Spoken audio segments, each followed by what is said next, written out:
Hello दोस्तों, एक बार फिर से स्वागत है आपका हमारे YouTube channel Sikar study point पर। हर रोज की तरह आज हम देखेंगे 30 महत्वपूर्ण प्रश्नों को। इसमें से सबसे ज़्यादा आपको प्रश्न देखने को मिलेंगे वो रहेंगे उत्तराखंड के, लगभग 16 से 17 प्रश्न। 6 से 7 प्रश्न रहेंगे हिंदी के, बाकी जो बच्चे प्रश्न हो रहेंगे जीके के। तो आप वीडियो को अंत तक जरूर देखिएगा। अगर आप चैनल पर नए हैं, अभी तक आपने चैनल को सब्सक्राइब नहीं किया हुआ है, तो दोस्तों चैनल को जरूर सब्सक्राइब कर लीजिएगा और साथ ही बेल आइकन भी आपको जरूर दबाना है। आज जो आपका प्रश्न है वो है दोस्तों, खेलों को उद्योग का दर्जा देने वाला राज्य का नाम आपको बताना है। अगर आपको नहीं आता है तो आप कहीं से ढूंढ के गूगल करके तब भी आप बताइए, तब ताकि आपको याद रहे। खेलों को उद्योग का दर्जा देने वाला राज्य का नाम आपको बताना है। किस राज्य ने खेलों को उद्योग का दर्जा दिया है। तो अब बात कर लेते हैं जो कल का प्रश्न था उसकी, फिर उसके बाद शुरू करते हैं आज के महत्वपूर्ण प्रश्नों को। कल का जो प्रश्न था पुनर्जागरण का पितामह, तो लगभग सभी ने सही उत्तर दिया हुआ है। राजा राम मोहन राय। भारत में पुनर्जागरण नवजागरण का अग्रदूत, भारत में पत्रकारिता का अग्रदूत, ये सभी राजा राम मोहन राय को कहा जाता है। 1815 में आत्मीय सभा, 1816 में वेदांत सोसाइटी, 1817 में हिंदू कॉलेज, 1828 में ब्रह्म समाज की स्थापना, 1829 में सती प्रथा पर प्रतिबंध, और बाकी मृत्यु 1833 में, ये भी इन्होंने बताया हुआ है। और भारतीय पुनर्जागरण का पिता राजा मोहन राय को प्रभा एवं तारा नवयुवक का अग्रदूत भी कहा जाता है। राजा राम मोहन राय, तो लगभग सभी ने सही बताया हुआ है। पुनर्जागरण का पितामह राजा राम मोहन राय, तो लगभग सभी ने सही बताया हुआ है राजा राम मोहन राय। तो शुरू करते हैं आज के महत्वपूर्ण प्रश्नों को। तो शुरुआत होगी दोस्तों हिंदी से। हिंदी का पहला प्रश्न आपके सामने है, प्रेमचंद्र का कौन सा उपन्यास गांधीवाद से प्रभावित है। तो बहुत कम लोगों ने इस प्रश्न के बारे में पढ़ा होगा। प्रेमचंद्र का कौन सा उपन्यास, बाकी यहाँ पर देखिए गोदान इन्हीं का है 1936 में, रंगभूमि इन्हीं का है, कर्मभूमि इन्हीं का है, सेवा सदन भी इन्हीं का है, तो सभी इन्हीं के हैं। तो कौन सा उपन्यास है जो गांधीवाद से प्रभावित है। तो दोस्तों इसका सही उत्तर हो जाएगा ऑप्शन नंबर सी, रंगभूमि। प्रेमचंद्र का उपन्यास गांधीवाद से प्रभावित है। प्रेमचंद्र का जन्म भी आ सकता है 1880 में हुआ था, जैसे महादेवी वर्मा का आता है, तो ये भी आपको बिल्कुल याद रखना है। और इनकी जो कहानी है मानसरोवर कहानी भी याद रखना है। बाकी उपन्यास तो आपने 4 यहाँ पर देख ही लिए हैं। मानसरोवर इनकी कहानी भी है, और गोदान यहाँ पर है। 2 बैलों की कथा अभी आया हुआ था एग्जाम में, 2 बैलों की कथा, ये शायद जब 9 की कक्षा में है, 2 बैलों की कथा, तो ये भी एग्जाम में आया होता अभी स्टेनो के एग्जाम में। तो इसका क्षेत्र हो जाएगा रंगभूमि। अगला प्रश्न है, इसमें आपको किसमें बताना, उपसर्ग नहीं लगाना है, नहीं लगा है। अब दोस्तों उससे पहले एक बात, जो कि ये सीरीज दोस्तों जो हमारी हर रोज़ आती है शाम को 30 प्रश्नों की, ये तो आते रहेगी, लेकिन जो मॉर्निंग में 10 वन लाइनर महत्वपूर्ण, वो भी अपने आप में बेहद अच्छे लेवल के प्रश्न आते हैं। और अब दोस्तों 13 दिन तक जो परीक्षा वाले के जो 13 ज़िले हैं, सबसे पहले वाला आपके लिए आने वाला मॉर्निंग में, तो 5:30 बजे तक आपके लिए हर रोज़ 13 दिन तक 13 ज़िले। और बीच में अगर माना जो जो भारतीय संविधान अगर बन के तैयार हो गया तो वो किसी दिन आ जाएगा, इसी तरह से फिर बाकी भूगोल इस तरह से आ जाएगा। तो बाकी दोस्तों कल से जो 10 महत्वपूर्ण प्रश्न आते हैं मॉर्निंग में, अब उसकी जगह जैसे पहला जिला परीक्षावाणी में वो है हरिद्वार का, उसके बाद देहरादून का, जिस तरह से दिया हुआ है, तो उसी तरह से लगभग ये आपको मॉर्निंग में आते रहेगा।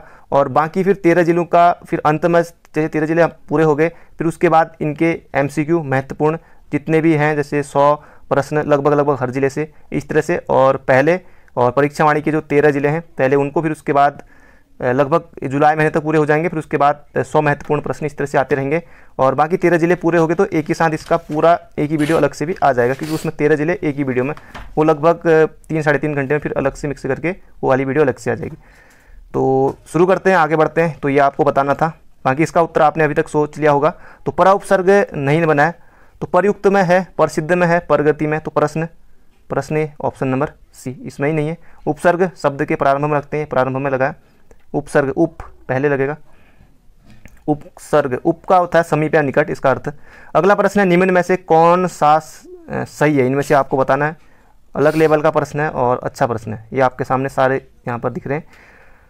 कौन सा, क्या पूछा था, कौन सा सही है। हाँ, य र ल व ऊष्म वर्ण नहीं है, ये अंत्यस्थ व्यंजन है, अंत्यस्थ व्यंजन है।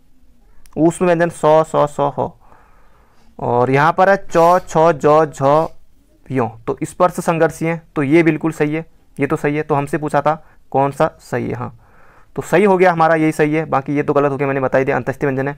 पहला और तीसरा नहीं, पहला, तीसरा और पांचवा ये होते हैं अल्पप्राण, अल्प प्राण, यानी कि अल्प मतलब कम और प्राण मतलब वायु हवा, और महाप्राण होते 2-4, किसी भी वर्ग का 2-4, जैसे चौ है, चौ छौ, ये दूसरा हो गया झ यो, और ये चौथा हो गया, तो ये हो गए हमारे कौन से महाप्राण। तो इस तरह से, और ये इनको वर्णमाला में डॉट हो को इनको वर्णमाला में स्थान प्राप्त नहीं है इनको, तो इस तरह के जो बिंदी लगे हैं तो ये इनको नहीं है, तो इसका सूत्र हो जाएगा ऑप्शन नंबर सी। अगला प्रश्न है सही लोकोक्ति चुनिए। संत रविदास न मंदिर जाते थे न तीर्थ, उनका दृढ़ विश्वास था। अब इनमें से बताना है। तो बिन मांगे मोती मिले, मांगे मिले न भीख, कई बार ऐसा भी होता है। तो इसका हो जाएगा मन चंगा तो कठौती में गंगा, तो ऑप्शन नंबर डी हो जाएगा इसका सही उत्तर। संत रविदास न मंदिर जाते थे न तीर्थ, उनका दृढ़ विश्वास था। अगला, चलते रहने से अच्छा है कि अब विश्राम किया जाए, यानी कि अब थोड़ा थक गए होंगे और विश्राम करने की बात चल रही है। तो ये बताना है कि आपको किस तरह का वाक्य, भाववाच्य, कृतवाच्य या कर्मवाच्य या इनमें से कोई नहीं। तो चलते रहने से अच्छा है कि अब विश्राम किया जाए, तो ये भाववाच्य है, भाववाच्य हो जाएगा इसका सही उत्तर। भाववाच्य में क्रिया यहाँ पे जो भाव होता है वो प्रधान होता है। तो बढ़ते हैं आगे। अगला प्रश्न है, ये प्रश्न आपने थंबनेल पर देखा होगा।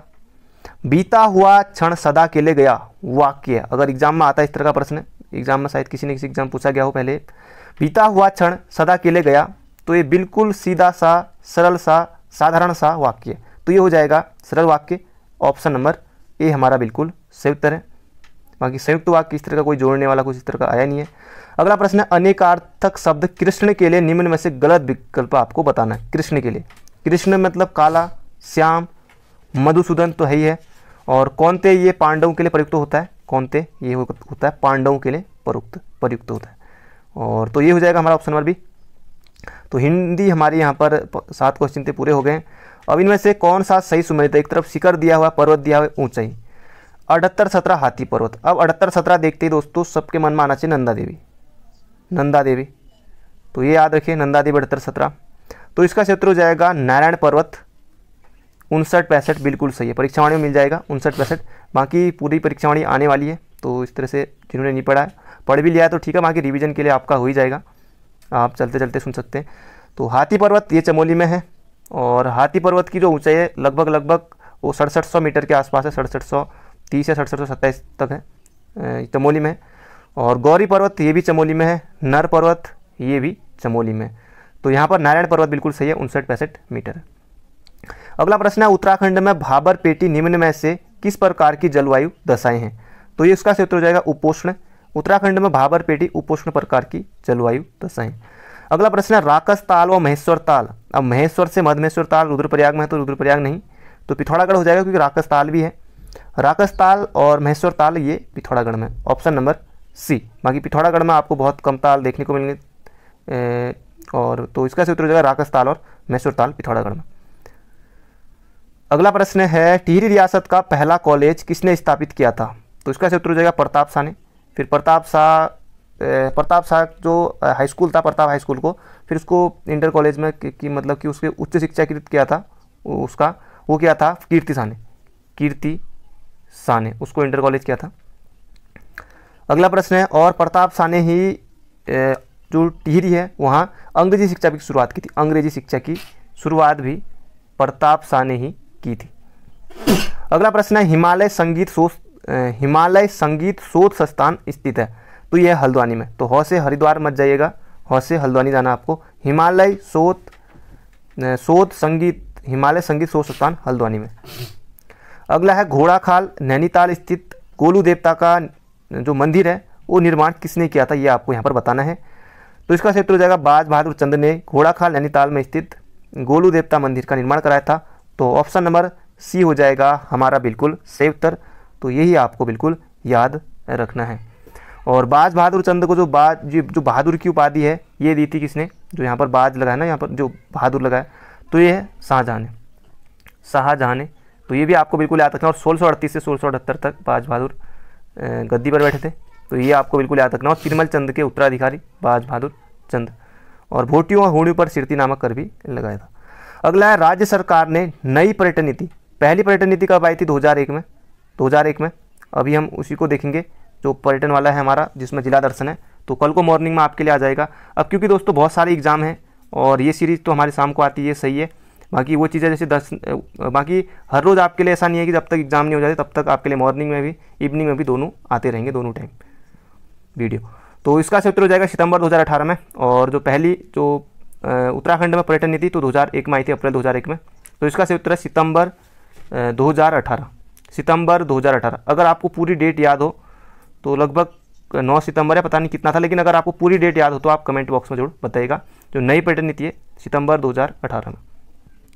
और 2001 और 2015 को उत्तराखंड सरकार ने इनको पर्यटन वर्ष भी घोषित किया था।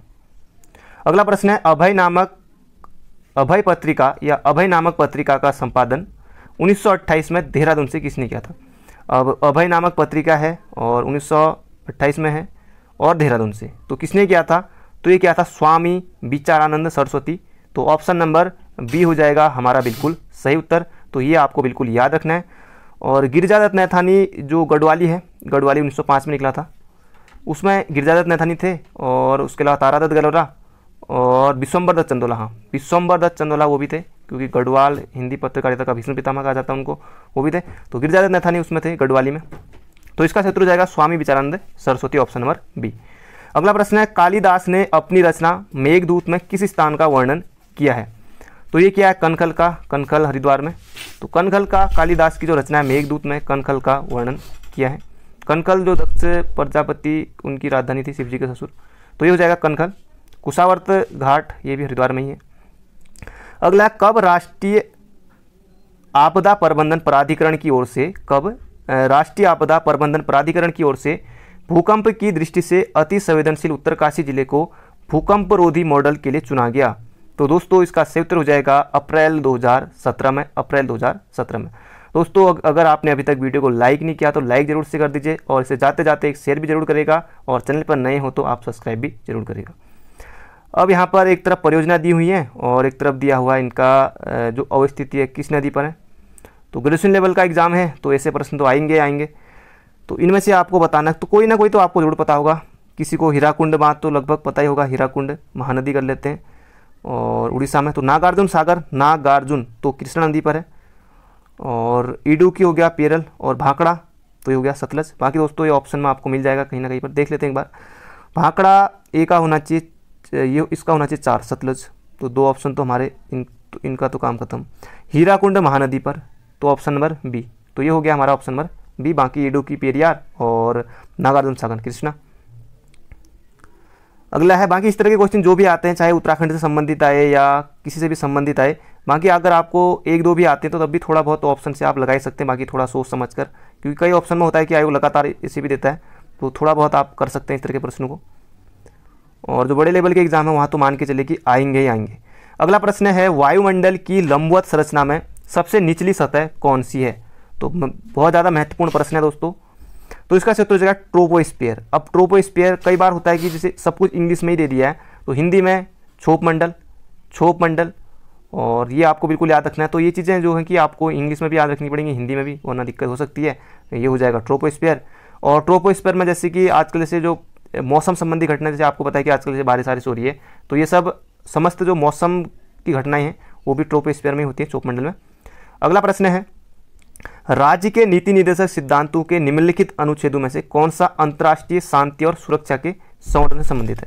आप इतना याद रखें, बाकी लंबा चौड़ा भूल जाइए। अंतर्राष्ट्रीय शांति और सुरक्षा अनुच्छेद 51 में, बस इतना याद रखिए। अंतर्राष्ट्रीय शांति और सुरक्षा अनुच्छेद 51, बस।